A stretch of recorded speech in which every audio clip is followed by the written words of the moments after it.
Ses nasıl? Ses çok gelebilir bakayım. Forbidden Sanctum Biraz fazla şu an. is an old Templar enclave, long rumored to be hidden beneath the Fell Shrine ruins.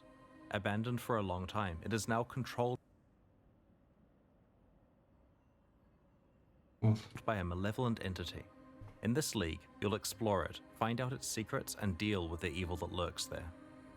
The Sanctum Challenge League is a roguelike game, played out one room at a time as you explore Rayclast and the Atlas in Evet, roguelike bir şey olacak. Her bölgede bir oda açacaksın.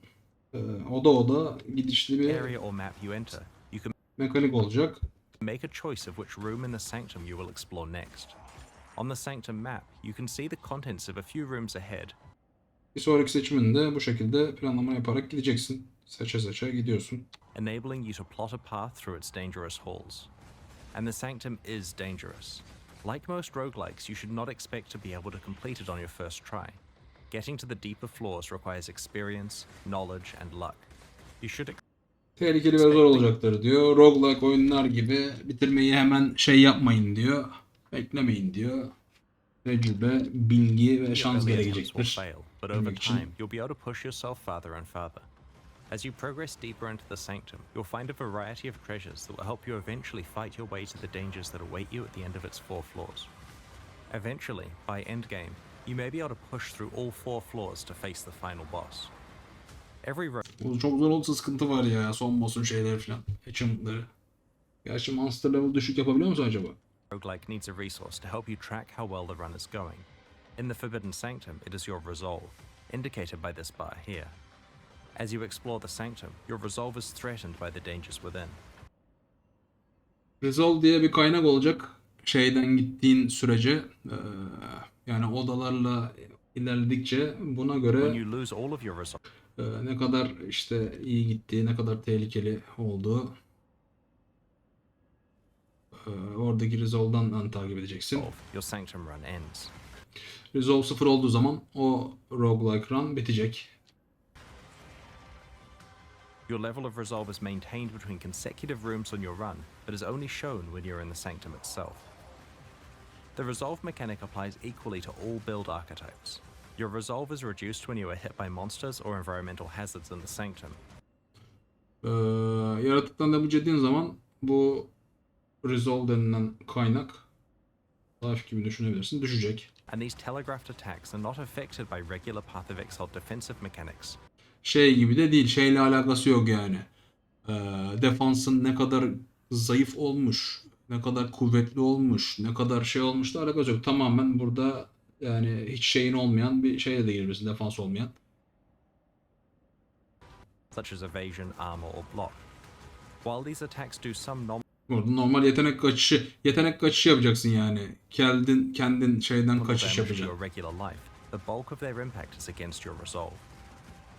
This mechanic provides a mechanism for tracking your progress between rooms, where your regular life pool would long ago have been recovered. Another aspect of the resolve system is that characters who are struggling can be ejected from the Sanctum without actually having to die, avoiding experience loss or hardcore death. Burada fail olduğun zaman da eninde sonunda fail olacaksın roguelike olduğu gibi. Ölmek yok. XP kaybı yok. Hardcore'da ölürsen. Kesin gidecek bu arada bazı odalarda karakterler. Sırf hardcore'da olmuşsun 99 bilmem ne odasını seçip ölüş. O kadar farklı. Kesin ve odalarda ölüş. Benim XP'm giderse basarım küfürü. So maintaining a healthy level of resolve is key as you navigate the Sanctum. And that means making careful choices of what rooms you enter. Burada seçenekler olacak. Ödüller vesaire. Daha tabi bilinmiyor ne oldu ama ona göre seçimler Let's have a look at yapılacak. some of the things that Sanctum rooms can contain. Afflicted rooms cause you to gain an affliction when you enter them. Afflictions make your Sanctum run more difficult. For example, reducing your resolve recovery, causing rewards to become hidden on the Sanctum map, or causing Sanctum rooms to spawn volatile anomalies that follow you. Mor olanlar böyle affliction dediği şeyler herhalde. Daha negatif efekt veren These şeyler. minor afflictions Örnekleri accumulate as you göstereceğiz. get deeper and deeper into a run, making it more challenging. Major afflictions exist and are a big deal. They have significant consequences, such as entirely preventing the recovery of resolve. So, a Sanctum run gets harder. Adamın canı gidiyor orada ölecekmiş gibi. Nasıl olacak? Ölürsen. Sounds Great. But every roguelike needs a way for you to gain power throughout your run. In the Forbidden Sanctum, that's Bu var ya, Trickster oyna diyor sanki ya Occultist'ten. Burada hız önemli abi. Trickster konuşmak lazım sanki burada. Bizim o hızlı şeyle daha iyi sanki. Occultist de ister ama. system is boons. Boons are beneficial buffs that help you as you progress through the Sanctum. Minor boons make things a little easier, such as slowing down monsters or adding a special shield to your resolve called Inspiration.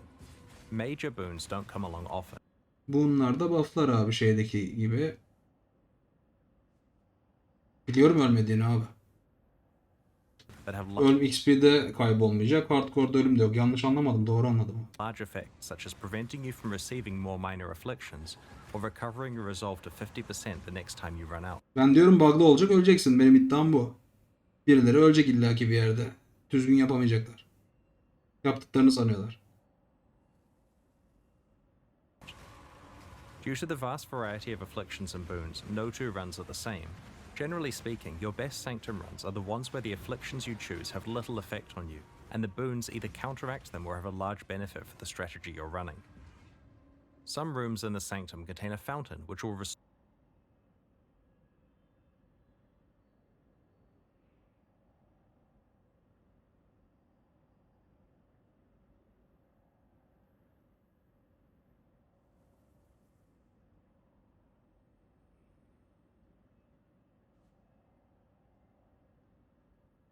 Ölüm yok demedi mi hiçbir şekilde ya?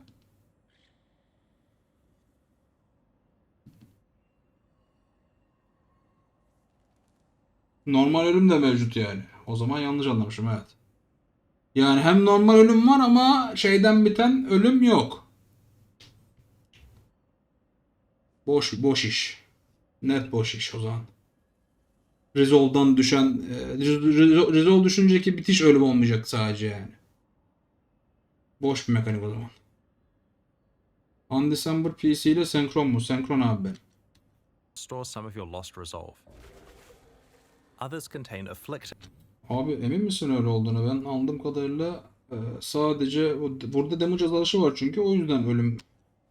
Due to the vast variety of afflictions. En başta deneyeceğiz direkt. 2 level'da öldürmeyi kendimizi. Orada anlarız zaten oynarken de. In every area or map you enter, you can make a choice of which room in the Sanctum, enabling you to plot a path through its dangerous hall, knowledge and luck. You should expect the dangers that await you at the end of its 4 floors. Eventually, by endgame, you may be able to push through all 4 floors to face the final boss. Every roguelike needs a resource to help you track how well the run is going. In the Forbidden Sanctum, it is your resolve, indicated by this bar here. As you explore the Sanctum, your resolve is threatened by the dangers within. When you lose all of your resolve, your Sanctum run ends. Tamam. Bittiği Your zaman level of bitiyor. resolve is maintained between consecutive rooms on your run, but is only shown when you're in the Sanctum itself. The resolve mechanic applies equally to all build archetypes. Your resolve is reduced when you are hit by monsters or environmental hazards in the Sanctum, and these telegraphed attacks are not affected by regular Path of Exile defensive mechanics, such as evasion, armor, or block. Tamam. While these attacks do some nominal damage to your regular life, the bulk of their impact is against your resolve. Az vuruyor o zaman. Sana o zaman ölme yok ya. Yani öldürecek kadar vurmayacak benim anladığım kadarıyla. Seni böyle de canın değilse asıl şey, yani ölecek kadar can yediğinde muhtemelen o kadar fazla damage yememen lazım ve şey olur. Resolve'un sıfırlanır zaten ölmeden önce gibi gözüküyor. Çünkü burayla uğraşmazlar. Buranın yaratıkların damage'ları, modlarından etkilenmeyecek zaten bir de bunlar. This mechanic provides a mechanism for tracking your progress between rooms, where your regular life pool would long ago have been recovered. Another aspect of the resolve system is that Bence characters who öyle. are struggling can be ejected from the Sanctum without actually having to die, avoiding experience loss or hard can be ejected from the covered. Another aspect of the resolve system is that characters who are struggling can be ejected from the Sanctum without actually having to die, avoiding experience loss or hardcore death. So maintaining a healthy Bence can yiyeceksin ama can yiyecek ama çok az. Yani muhtemelen seni öldürecekten önce Resolver'ını tüketip dışarı atacak gibi gözüküyor. O deneyecek. Bunu denemeden görülmez tam olarak. Bu biraz şeye açık, burada belli olmuyor. Şimdi burada oynayan adamın belki full defans çoktur. Az defansta girip öldürebilme kendini belki mevcut. Trickster gibi şimdi ama şeyle ilgili bir şey demiyor. Belki damage ile ilgili bir şey demiyor burada. Damage ihtiyacı ne kadar karşılamak gerekiyor? Mesela 200k ile 500k ile mı çözülür? Veya 1 milyon monster level neye göre? Bölgeye göre mi? Düşük level'da yaparsan daha mı rahat yaparsın? Veya challenge'larda göreceğiz tabii. Belki boss belli bir level'dan önce çıkmıyor. level of resolve is key as you navigate the Bakmak Sanctum. lazım. Oynamadan bir And şey that means diyemez. making careful choices of what rooms you enter. Let's have a look at some of the things that Sanctum rooms can contain. Buraları şey yaptık 50% abi. the next Buff'lar time you var. run out. Due to the vast Debuff'lar variety var. of afflictions and boons, no two runs are the same. Generally speaking, your best Sanctum runs are the ones where the afflictions you choose have little effect on you, and the boons either counteract them or have a large benefit for them. Evet, genel olarak roguelike oyunu prensibi benimsenmiş burada. Buff'larla debuff'ları alıyorsun. En iyi şanslı giderse eğer buff'ların bol olduğu, debuff'ların az olduğu veya debuff'ları silen buff'ların olduğu runlarda daha iyi, daha başarılı runlar olacak diyor. Daha başarılı denemeler. Some rooms in the Sanctum contain a fountain which will restore some of your lost resolve. Bazı odalarda resolve doldurucu şeyler olacak diyor. Contain afflicted fountains that restore even more resolve at a cost. Bazı afflicted debuff şeyleri resolve bedel karşılığında dolduracaktır. Rooms with a treasure reward contain chests full of the Templar Aureus currency, a type of gold coin they used for commerce within their sanctum. Chestlerden bu Aureus dediği şeyden düşecek diyor. Altın mahsulünden. You'll also find some Aureus coins from monsters that you kill as you explore. These are picked up automatically, like Azurite, and are Otomatik non-tradable. toplamalı And olacak. like your afflictions Trade edilemeyecek bunlar. and boons are lost when your Sanctum run ends. Some Ve şey bittiği zaman, run bittiği zaman onlar da gidecek. Yani burada kullandın, taşıma yok. Şeyleri. rooms contain a merchant who accepts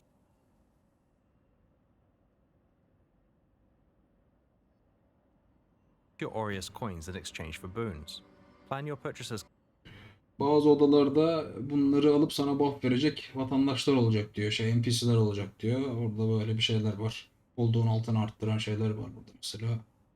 Rolleme var. Resolve Recover'ı arttıran şeyler. carefully as you may encounter the merchant again later on with even more expensive boons. Bu ben oynamadım tabii ama oyunu oynamak isterdik. Yayını yapamadık diye oynamadık. Şeye benziyor. Orada da yok mu bu şey? Çıldırma mekaniği falan var. Ona benziyor biraz. Şeyin düşünce patates oluyorsun. Ya teorik olarak baktığında çıkıyorsun yani şeyden. Darkest Dungeon. To purchase. Occasionally, the sinister powers controlling the Sanctum will present Righteous Fire Juggernaut oynanabilir abi. Oynanır. Gider. you with the choice of making an accursed pact. You were given several pacts to choose from and can even opt to take all that you were offered. All pacts have a big upside and a big downside, such as exchanging a portion of your maximum resolve for a random major boon. It's very dangerous to make a pact, but if you pick the right circumstances, your gamble could pay off. Packler var. Hem büyük artısı bir de büyük eksisi olan. Bunları da kabul ederek artık gidişatta nasıl olduğuna göre In yapıyorsun addition işte. to rewards that help you progress Tamamen RNG'ye dönecek burada anladığım kadarıyla. through the Sanctum, Yani planlayabileceksin bir yere kadar ama gelenleri tabi değiştirme yok. Carry'in yapılır mı bu ligde? Tavsiye etmiyorum abi carry'in ya. many rooms let you immediately receive Path of Exile currency items, but with a twist. Whenever you're offered some currency items that you can receive right away, you are also offered a more valuable option that will be waiting for you after the boss fight at the end of the current floor of the Sanctum. It's a gamble because if you fail your run before you reach and defeat İstersen ödül alıp kaçma var. Az ödülü ya da riske girip boss'tan sonra daha değerli versiyonunu almak var. Bu ödüllerin diyor. Bu da biraz roguelike var bir şey. Ödül işte burada. Mesela burada gösterdiği alıp kaçma yaparsın.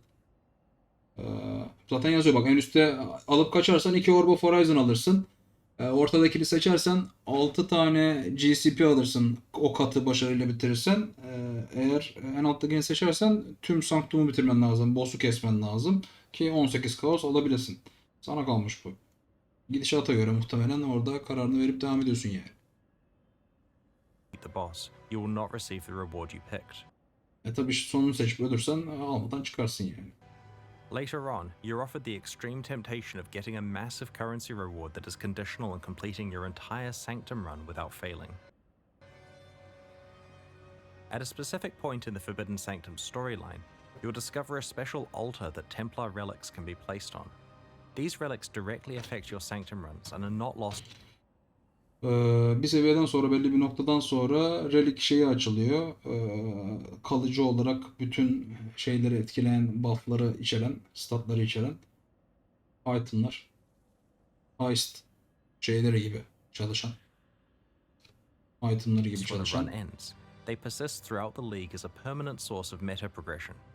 Acquiring new and better relics is one of the ways you can push farther and farther with each run you try. Relics cannot be crafted and cannot be traded, Bunlar craftlanabilir değil diyor. Trade de yok diyor bunlara. as they represent your personal progression throughout the League. You'll accumulate more than you can use simultaneously, so you'll have options to fine-tune your strategy from run to run. You can store your extra relics in the Relic Locker, a free storage space like the Expedition Locker. We don't want to spoil a Bunlara istiflemelik şey vereceklermiş bir tane de Hideout'a. Stash. important story details, but the end boss of the Forbidden Sanctum can drop unique items from a pool exclusive to this league.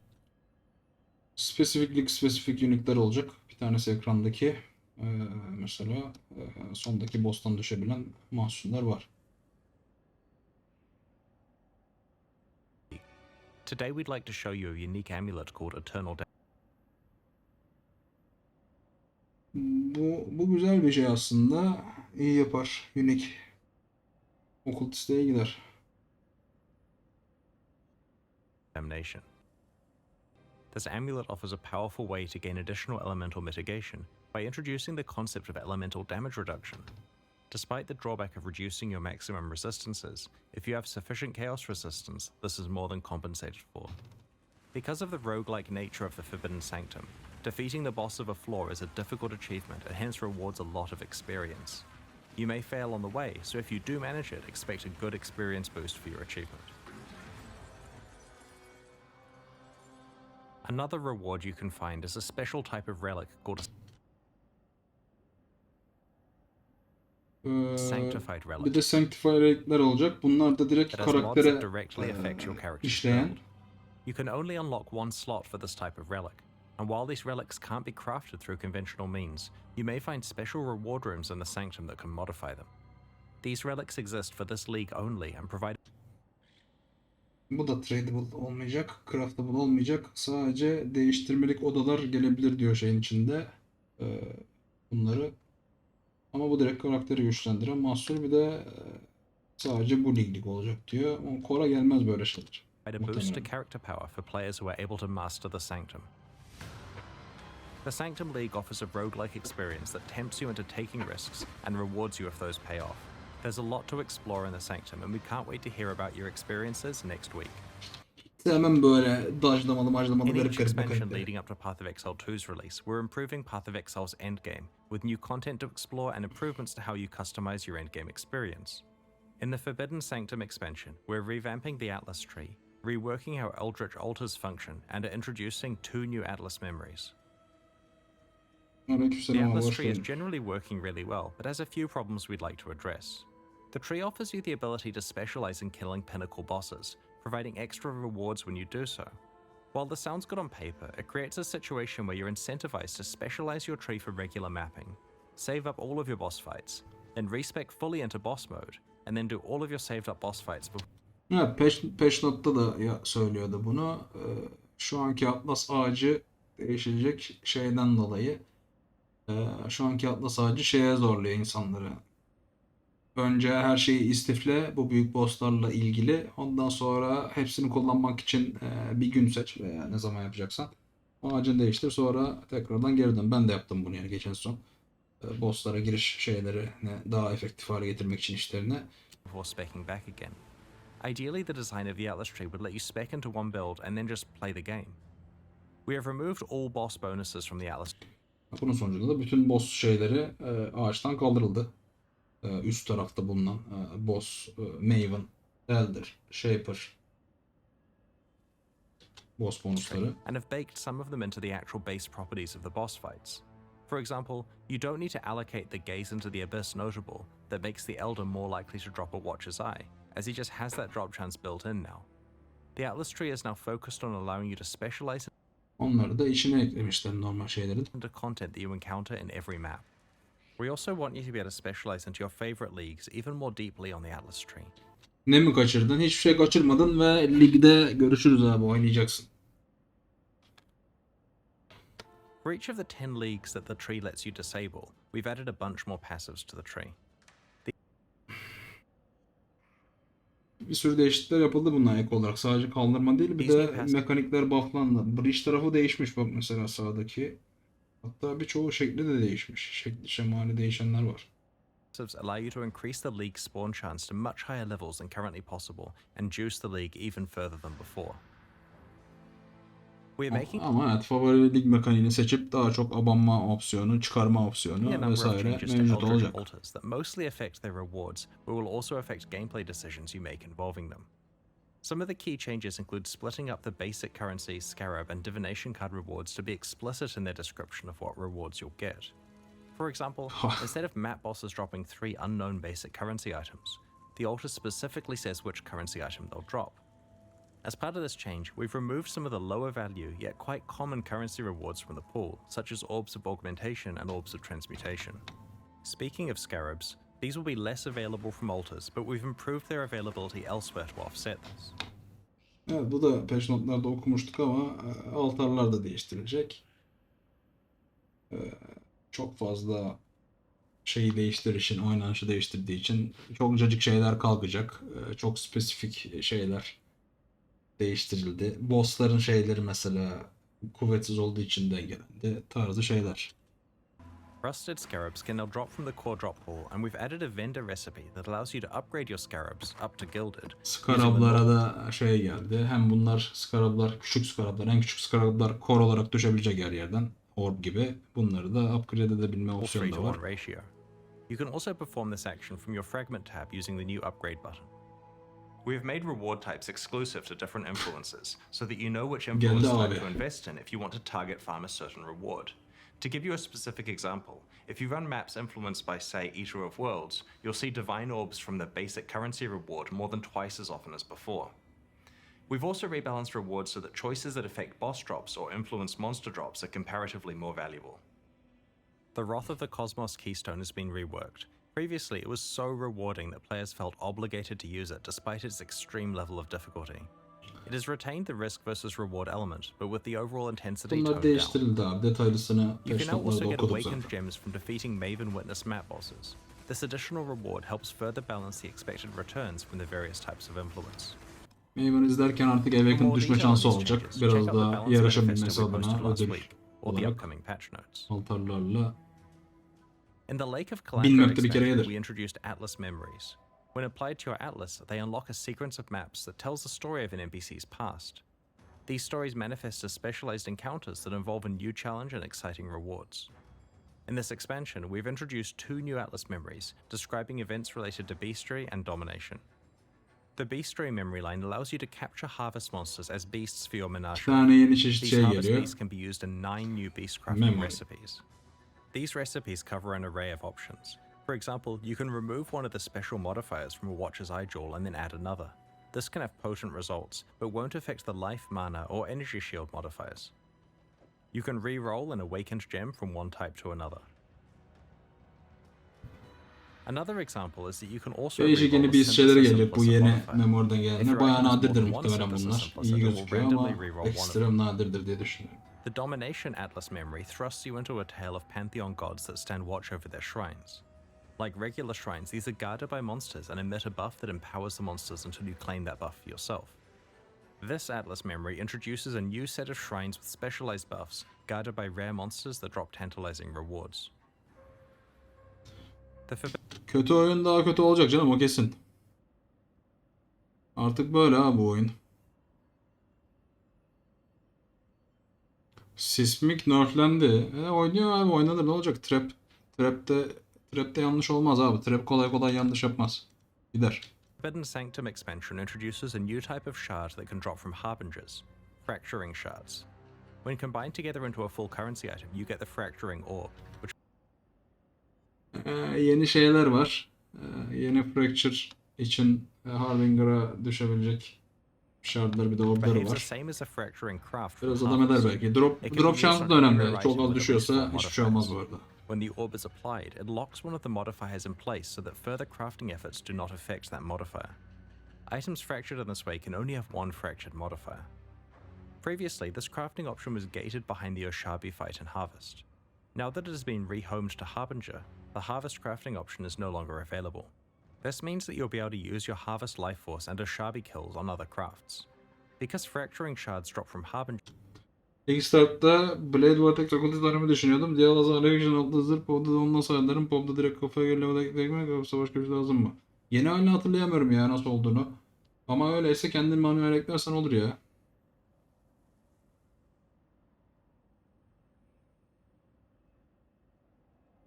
Pahalı değil mi o bayağı ya? You'll be able to target farm them by Bana specking düşmedi into geçen Harbinger zaman. content on your Atlas tree. The Forbidden Sanctum expansion introduces a number of new skill gems. In addition to some new Şimdi mesela ünlem starter yapsana be. Ben yapayım.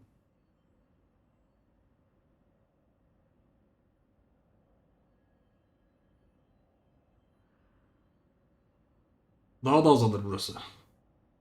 Burası daha da azalır abi. Zaten azdı, daha da azalır abi. Tek build'a inecek yakında starter.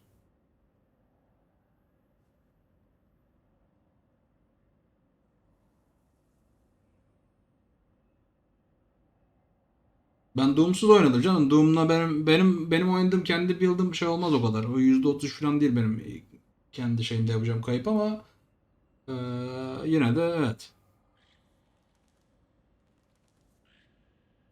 Burada ne kal hiç böyle ufak da olsa dokunmama trap'ler var.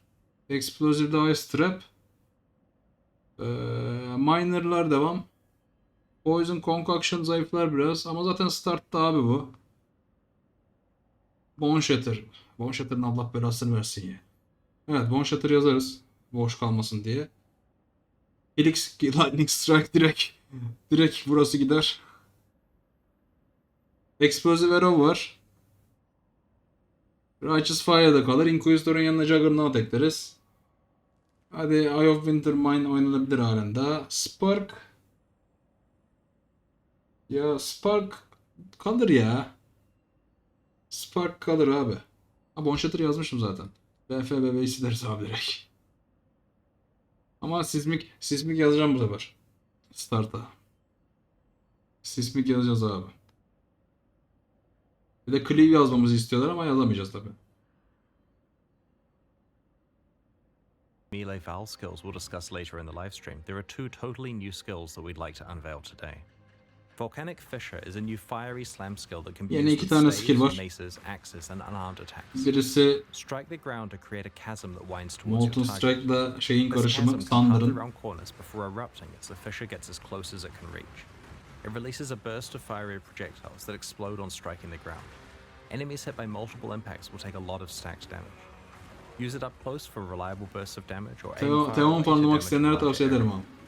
Frozen Legion is an unusual spell, summoning a ring of icy statues that attack with your own Bu weapon skill de damage. pek sarmadı beni. The Pek skill has böyle multiple iyi bir şeye cooldown benzemiyor stacks abi. and consumes all cooldown uses at once to summon a statue for each available cooldown. Heykeller çıkıyor Statues karşında. perform a Yanında sweeping ice onlar slam, and bir these sweeps saldırı can yapıyor. overlap, resulting in multiple hits against targets close to you. This spell can be used with staves, maces, and axes. The skill is particularly powerful with slow, heavy weapons, as while the statues will use your attack speed, you should instead prioritize the spell's own cast time. Burası tier kaçta böyle 100 saniyede kesti boss'u. This expansion also introduces many new Vaal melee skills. As you know, equipping a Vaal skill gem grants you both the Vaal and regular version of the skill. As you kill enemies, the gem charges up with their souls, and after a certain number are collected, the Vaal skill can be used. Bu işte melee buff dendiği bu abi. Vaal skill'ler geldi birkaç tane. Al sana buff. Bak bu. Oynarsın bu hızla oyunda. Where previously you'd just be using your melee skill to kill enemies, you Görüyor musun cleave'i? use a superpowered version. Vaal cleave'i. Super power versiyonu. Strike, you'll love Vaal Flicker Strike, as it really dials up the concept of letting fate take the wheel. Vaal Flicker Strike causes you to flicker dozens of extra times, slashing enemies. During this time, you don't deal any damage to the enemies you slash. You're quite vulnerable due to not leeching or generating fortify stacks. When you finish flickering, if you survived of course, you'll be rewarded with a single huge hit of damage against each enemy you slashed. Vaal Cleave is a new Vaal skill that buffs the behavior of its non-Vaal version, in a similar way to how Vaal Reave works. Vaal Cleave triggers two buffs, one when you kill a rare enemy, and one when you kill either a rare or unique enemy. The latter is a strong buff to regular Cleave, which you can keep up almost permanently if you're able to kill rare or unique enemies. Vaal Cleave Headhunter gibi şey çekecek galiba. Is that you get to steal its mods. Vay be. You can enjoy Headhunter Cleave without actually needing to find one. Overall, Vaal Cleave is a pretty powerful upgrade to any melee build that could run Cleave. Hiçbir şey olmaz bu That skill'den. radius buff is looking pretty good now, right? Don't hurt me. We'll showcase the other new Vaal skills we're introducing over the coming week. The Forbidden Sanctum expansion introduces over 15 new unique items, from Sanctum exclusive uniques to ones that can be found from Path of Exile's pinnacle bosses. I'd like to show you 3 examples of these, designed by winners of our prior league's boss kill races. Progenesis is a unique amethyst flask that was designed by Ben and drops from the Uber Maven. It's a defensive flask that grants a mini version of the Petrified Blood effect. Cleave ben 12 sene önce oynadım. This is a useful tool to prevent you being one-shot by large amounts of damage in scary situations. Rational Doctrine is a unique jewel that was designed by Rawlings. Zaten 10-15 tane red skill vardı By zaten. manipulating your attributes, you can change how this jewel behaves. While the ideal dream outcome is that you manage to get your strength and intelligence tied for highest, enabling both of the benefits simultaneously, the jewel is still very powerful if it only grants your choice of permanent consecrated ground or permanent profane ground. Entropic Devastation is a pair of unique gloves that were designed by Gucci Pradas and dropped from the Uber Shaper. Currently, the ways to get Spell Impale are very limited. These gloves provide the powerful property of causing all of your spells to impale on crit. So let's talk about unique weapons, specifically endgame. Massively buffed unique weapons abi. In many ways, the weapon is the most iconic and important item on a character, so it's very important that we make them exciting and worthy of their unique status.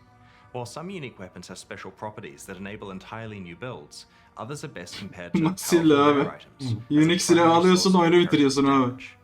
We have to be very careful when pitching the power level of these unique weapons. If they're not powerful enough, then they're useless and are ignored. But if they're too powerful, then they discourage entire archetypes of characters from trying to find or craft rare weapons. Interestingly, the above problem doesn't apply to belts. Despite Mageblood and Headhunter both existing as extremely powerful unique items, people still craft plenty of rare belts. That's because Mageblood and Headhunter are extremely rare, and people don't actually expect they'll reliably get one in the league. Players tend to treat them as luxury upgrades to their build, rather than something they're certain to get. In this expansion, we're promoting... Bunların muhtemelen bu arada birisi sordu demin. T0 mı oldu? Evet. Bunlar nadirleşmiştir. Nadirleşti. Tier yani artmıştır muhtemelen. Şeyler de o Shaper'dan düşenler de.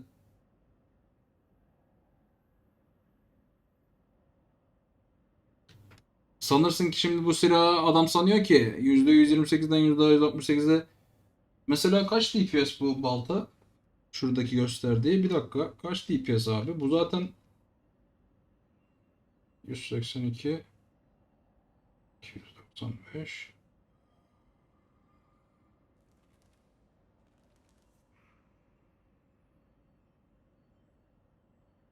443 DPS'ti. Bir balta. Çöp.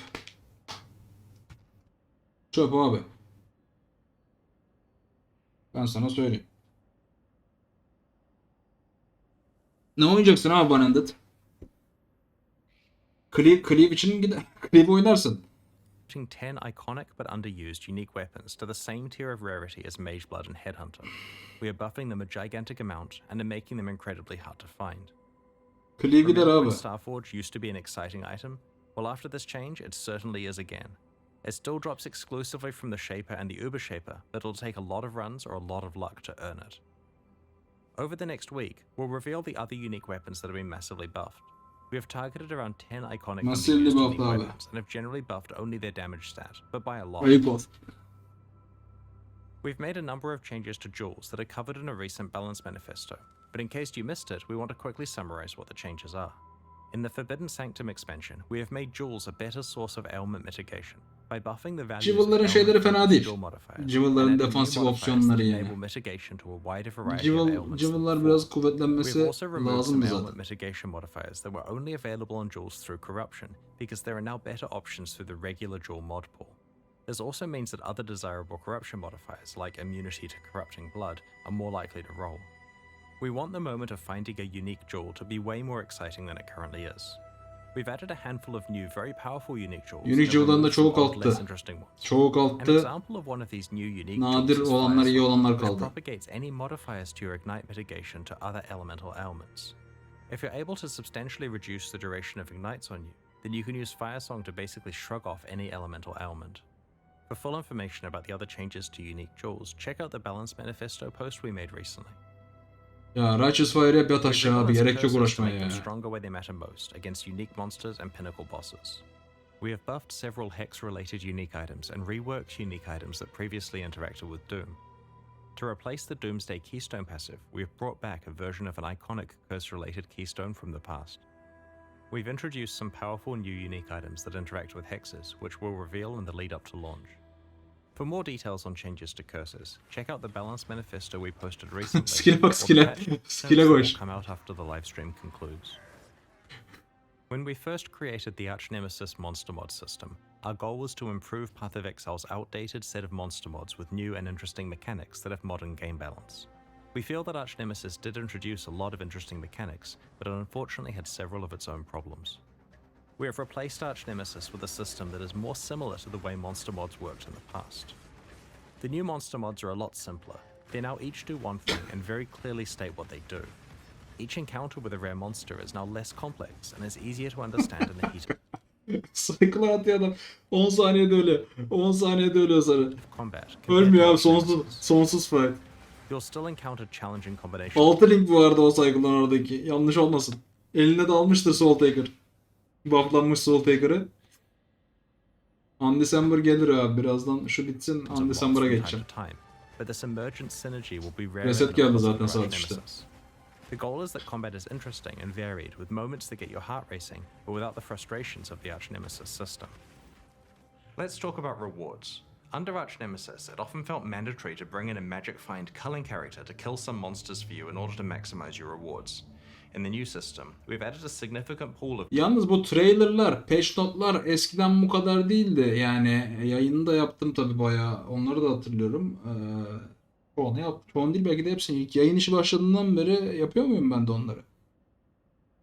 Neyse o eskiden böyle hep tekrar şimdi manifestoda söyledi. Bak manifestoda birkaç gün önce hepsi söylendi bunların. Ondan sonra burada anlatıyor adam. Yarısı şeyin böyle geçiyor. Manifestoda geçenlerin. Şeye baktık.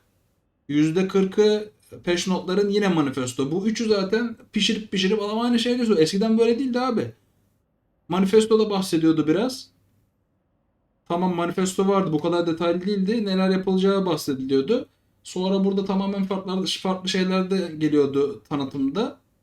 Ondan sonra patch notlar tamam o da bayağı bir okuyorduk. Patch notlarda bayağı şey oluyordu falan. Abi şimdi zaten ama üçü mesela. Şimdi manifestoları okusan en başta geçen hafta gelen veya işte ne zaman geldiyse bu videonun yarısını izlemene gerek yok. Aynı şeyleri tekrarlıyor. Şeyin de neredeyse yarısı. %30-40 civarı patch notların şey çünkü manifestonun aynısı.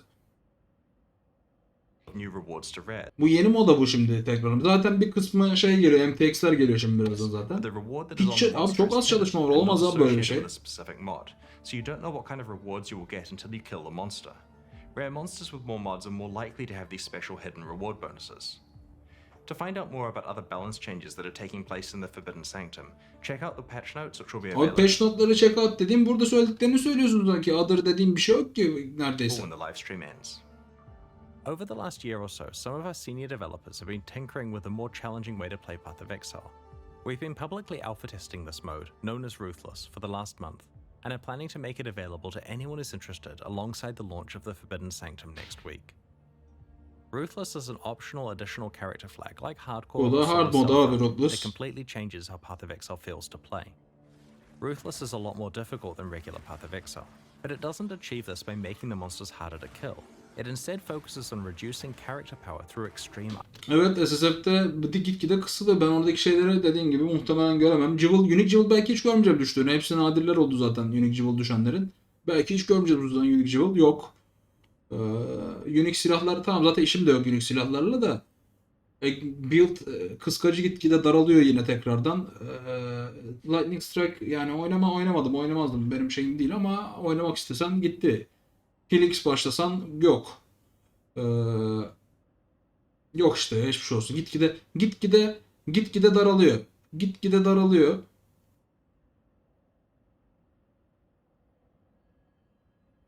Gitgide daralıyor. Ondan sonra çeşitlilikten bahsediyorsun. Abi de clean mi oynayayım abi? Clean mi oynayacağım şimdi? Item scarcity, limited crafting, and many other changes such as support gems being drop only. We've posted an article about the philosophy and rules of Ruthless on pathofexile.com/ruthless. We plan to release this mode alongside the Forbidden Sanctum. Ya abi bak değildi bak. Archnemesis'in kendisi de çok iyi bir lig değildi ama o bile iyi dedirtiyorlar. Her geçen sezon aynı şey, aynı muhabbet. Her geçen sezon aynı muhabbet abi. Tamam Archnemesis kötüydü ama bundan iyiydi. Bir öncekinden iyiydi Archnemesis. Gitgide düştüğü için yani. Birisi -10'daysa diğeri -20'de, diğeri -30'da abi. Yoksa zevk şundan alıyordun. Şu an o kadar çok ki artık yani. Yoksa Archnemesis geldiğinde yine tükürdük üzerine. Kötüydü abi Archnemesis. Ben en son Ultimatum'da olan biraz yamulmaya başladı, kötü dedik. Ultimatum'dan sonra istisnasız her gelen ligde yani küfür etmediğim kaldı abi benim. En başlarda yine insanlar vardı abi, 2 sezon arada kötü gider. Sıkıntı olmaz. Düzelir. İyi olur. Yok abi. Ne geldi? Scourge geldi, o arada çöp. İstediğin kadar iyiydi abi. Yeni ne core ekleyebildiler Scourge'ü. Boş bir ligdi. Sentinel bak, Sentinel fena değildi. Şundan dolayı iyiydi. Fena değildi. Sentinel'de bir şey gelmedi çünkü. Sentinel'de ne vardı abi? Sentinel'de sadece seni arkandan takip eden bufflayıcı bir tane şey geldi. Robot geldi. Bir tuşa basıyordun, ekstradan loot düşüyordu. Bu vardı Sentinel'de. Sentinel'in iyi olmasının sebebi o. Sentinel'in iyi olmasının sebebi yani diğerlerine göre bir tık daha iyi gözükmesinin sebebi Sentinel'de hiçbir şey yapmadılar. Ellemedi adam çünkü şey. Oyunun şeyine bir şeylik yok yani. Map farmında da durmadan işte aksamadan vesaire. Abi zayıflıktan bahsetmiyorum ben. Yani tabii ki az şey vardı. Sentinel'in şeyi sunduğu. Şimdi burada roguelike bir mekanik var. İşte map var, karışık. Kalandra'dan da zayıftı öyle bakarsan Sentinel, ama çok mu iyiydi abi? Kalandra mı iyiydi yani? Sentinel mi oynarsın şimdi? Kalandra da kuvvetli bir mekanik baktığın zaman. Giriyorsun, vibe edersin, yeni bölgeye giriyorsun. Bir de Kalandra adı üstünde. 13 senedir. Oyunun logosu abi. Kalandra dediğim vatandaş. Onun hype'ı olur. Dersin ki vay anasını, Kalandra, Lake of Kalandra. Ne oldu abi Kalandra? Al tane Kalandra işte. Gördük Kalandra'yı. Undecember yapacağım abi bittikten sonra bu. Yani bir 10 dakika 15 dakika sonra Undecember'a geçerim. Değiller bekler Undecember'da, elimizden öper. In addition to being a character flag like hardcore or solo self-found, it's also available as a modifier for private leagues. To be clear, the Forbidden Sanctum Lig content can be played in Ruthless with appropriately balanced rewards. Yani hiçbir lig yapmasa şeyden devam etse aşağı yukarı bu kadar tepki alırsın abi zaten. Bu kadar tepki alırsın abi. Bu kadar yaparsın. Hiçbir şey ellemezsen yani ya da böyle naylon mekanik varsan olacağı bu abi. Ruthless is still very experimental during 3.20, and we won't be afraid to make mid-league balance changes to it during this experimental phase. Ruthless is not for everyone, but so far it has found a supportive and growing group of players who enjoy. Skill çeşitliliği ısrarla bak ama ısrarla her sezon daralıyor abi skill çeşitliliği. Her sezon daralıyor abi. Böyle bir şey var mı ya? Skill çeşitliliği daralıyor da daralıyor. Devam abi daralmaya. Durmak yok. Milliye buff geldi. Kaç tane oynayacak abi? Kaç tane milliye oynayan çıkacak bu sezon? Şimdi bufflandı dediğin Vaal bilmem ne. Alırsın, craftlarsın mirrorlık silahları yaparsın abi. Çok istiyorsan. O da bütün skiller olmayacak bu arada. Vaal'larda birkaç tane kırık çıkabilir. Vaal tehlikeli bir mekanik çünkü Vaal skill mekaniği. İki tanesini gösterirler. Vaal'lardan belki hani çıkarsa çıkar. Onun dışında ama milli olarak sapkan kendi orijinal millisi hiçbir şey olmaz abi. Ne bu silah buff'ıyla olur bu iş. Buradaki iki tane unique değişmiş. Sadece daha kolay ulaşılır biraz daha yüksek DPS oradaki silahlardan dolayı.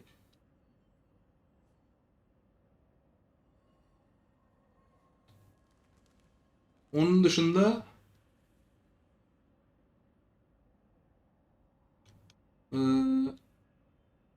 devam.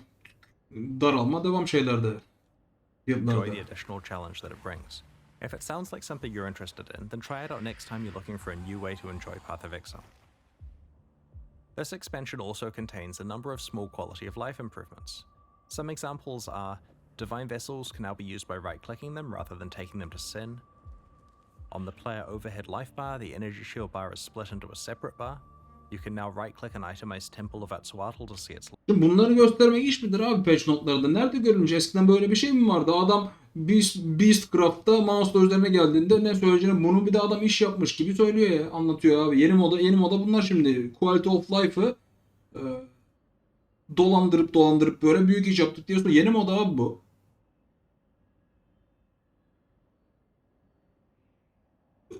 Map'e basınca Temple of Exile görebileceksin şimdi. Büyük iş. Bu zaten olması gereken kolaylık abi. Ameliliği azaltıcı hareket. Zaten bunu yapacaksın yani. Bu olması lazım zaten oyunda. Sine verirken tüpü verirken Pantheon tüpünü gitmeyeceksin. Ekte gitmeyeceksin artık. Üzerine basarak yapabileceksin. Vay arkadaş. Vay. Supporter pack ver. Layout, and most importantly, Beast crafting recipe. Bu 10 sene kaç sene önce çıktı Beast abi. Git bak bakalım Beast 2010 kaç? 2000 ne 1800'de Çanakkale Savaşı'nda geldi abi Beast Ligi ya. Şimdi mi geldi aklına bir de böyle büyük işmiş gibi gösteriyor yani.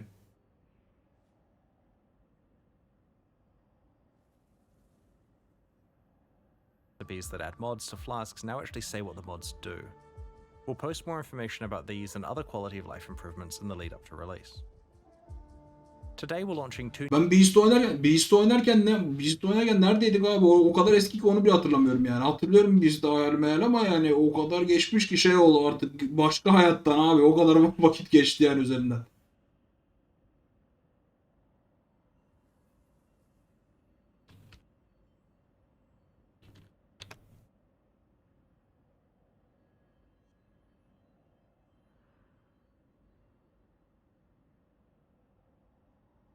Talisman, evet. En güzel yere geldik abi. Bozdum pardon. Two new series of supporter packs, the Forge and Gemling packs. Each tier contains the pack's full face value and points, plus several exclusive microtransactions. These packs will only be available for the. Yayınlar başkan başlamak istiyorum. Birazcık oynadık. Kafamda kalan birkaç şey var sorabilirim. Abi bitsin. Şurası şu 5 dakikalık kısım. Ondan sonra sorabilirsin. Ölmeyelim. YouTube'a falan da atacağım çünkü videoyu. Duration of the Sanctum Challenge League and will leave the store forever in 3 months. As always, these microtransactions are entirely cosmetic and do not affect your character's progression or power. The Forge series of supporter packs contains 6 exclusive microtransactions. The Clockwork back attachment ramps up as you build a kill streak, building pressure and releasing it when your streak ends.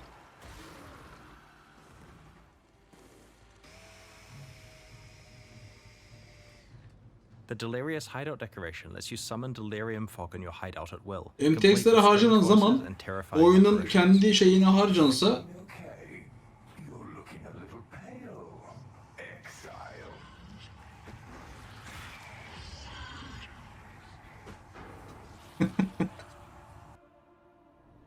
The Forge Guard armor set summons a hammer and anvil. abi gel işte bak buna gel, şu işe gel abi. Craftladığın zamanki efekte gel abi, ne oluruz ya. Bu iyi hakikaten bu arada, bir lafım yok, çok güzel. Çok güzel, tamam. Bu mu abi olay?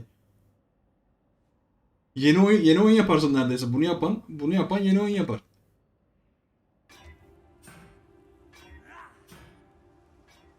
The Ethereal Fusing effect Bu var ya, asıl olay bu abi. Böyle bir şey olabilir mi abi? Görüntüye gel. turns your item linking attempts into a spectator sport. If you manage to hit a 6, Bu nasıl bir uğraşmadır abi? Bu sorsan ultimatomu ekleyemiyor adam abi. Sorsan ultimatomu ekleyemiyorum abi. link, people watching are even prompted to send a congratulatory message.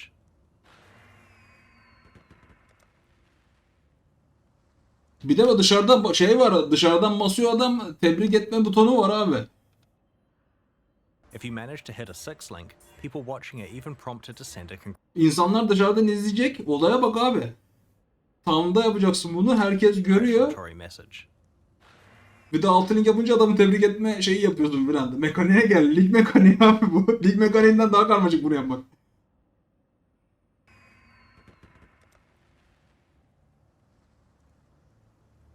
Baksana Whisper filan.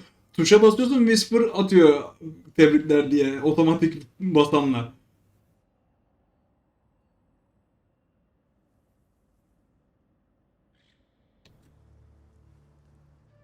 Summoning the Crow Storm portal effect causes a murder of crows to erupt from the portal. The portal Bilmiyorum becomes abi. dormant if you are too far away from it, 1600 lira bu arada galiba o iş. causing the crows to take to the skies.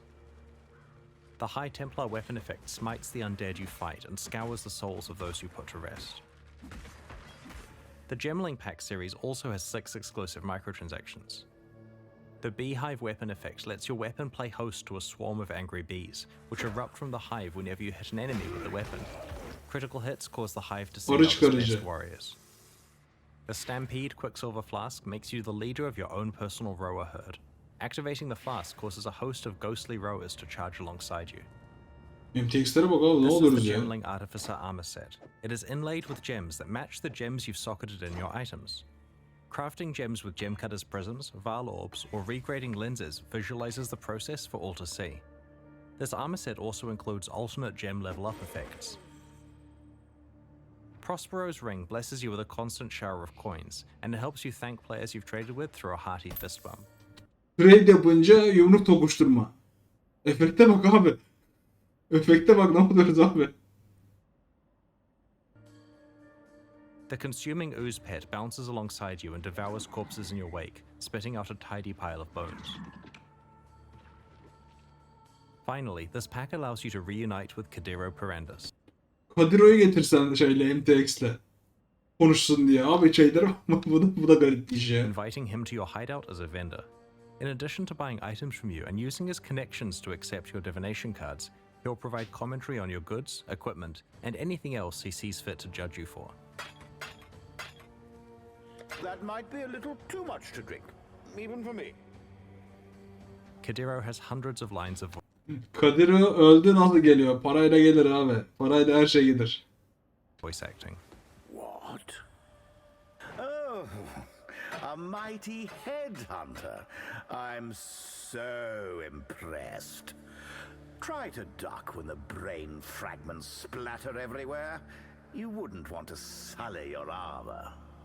Uğraşa gel. Bir sürü yorum yapıyor diyor. These new packs are available Itemlarını right now övücü. at pathofexile.com/purchase. Purchases like these directly fund the ongoing development of Path of Şu Exile zırh yapıcı da 1, güzel. and we really appreciate your support. Detaya gel Meanwhile, oradaki. the Knight and Rogue packs leave the store forever in 1 week, so now's your last Yapacak chance bir to şey yok purchase abi. them. The Calandra edition of Yapacak Kyric's bir Vault şey yok Pass is maalesef. only available until the end of the Calandra League, and will be replaced with a new set Üstünde of Edanter unique varsa items from Edanter the Forbidden tanıyor, 90 Sanctum dolar launch. değer. By the way, we're hoping to film Season 11 of Build of the Week once the Forbidden Sanctum comes out. If you want to submit your build for the season, share your build guide on the class forums on pathofexile.com.